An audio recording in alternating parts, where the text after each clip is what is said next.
So next one பாருங்க, a vertical summit curve is formed at the intersection of two gradients plus 3 and minus 5%. Okay, design the length of summit curve to provide a stopping side distance for a design speed of 80 km per hour.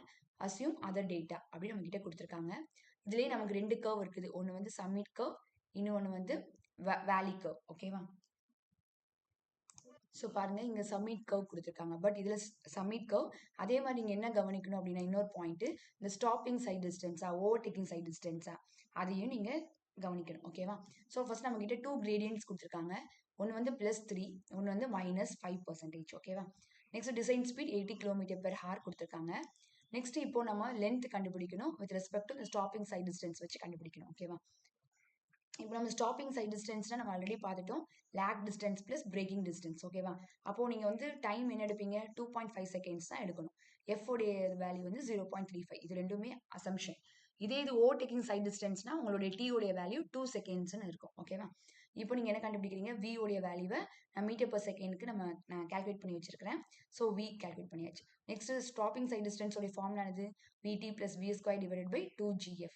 So V உடைய value, so T உடைய value 2.5, இங்க we உடைய value 22.22, இந்த G உடைய value 9.81, F உடைய value 0.35. ஓகேவா? இப்போ நம்ம ஸ்டாப்பிங் சைட் டிஸ்டன்ஸ் நம்ம கண்டுபிடிச்சாச்சு. ஸோ நம்ம கிட்ட வந்து ரெண்டு கிரேடியன்ட் கொடுத்துருக்காங்க. ஓகேவா? அப்போ டீவியேஷன் ஆங்கிளோடைய ஃபார்முலா என்னது அப்படின்னா, ஃபர்ஸ்ட் என்ன கிரேடியன்ட் கொடுத்துருக்காங்களோ அது எழுதிக்கோங்க, மைனஸ் செகண்ட் என்ன கிரேடியன்ட் கொடுத்துருக்காங்களோ எழுதிக்கோங்க. ஓகேவா?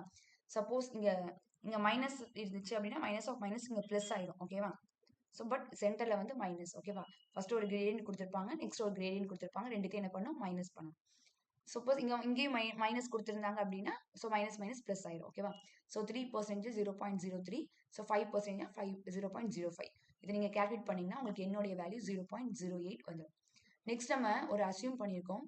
அசியூம் நம்ம வந்து எல் வந்து கிரேட்டர் தென், இந்த லென்த் நம்ம கண்டுபிடிக்கிற லென்த் வந்து greater then stopping sight distance அப்படின்னு நம்மளே அசியூம் பண்ணியிருக்கிறோம். ஓகேவா?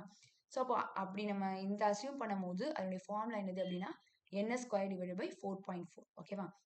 இதே L less than stopping sight டிஸ்டன்ஸ்னா அதுக்கு வேற ஃபார்முலா. ஓகேவா? இப்போ எல் வந்து கிரேட்டர் தென் எஸ்எஸ்டியா இருந்துச்சு அப்படின்னா formula ns square divided by 4.4. என்னுடைய வேல்யூ இப்போ நமக்கு தெரியும். எஸ் உடைய வேல்யூ இந்த ஸ்டாப்பிங் சைட் டிஸ்டன்ஸ்ல ஒன் கண்டுபிடிச்சிருப்பீங்களா, 127.44. அது ஸ்கொயர் பண்ணிக்கோங்க, டிவைட் பை 4.4. இது நீங்க கால்குலேட் பண்ணீங்கன்னா உங்களுக்கு லென்த் உடைய வேல்யூ தெரிஞ்சிடும்.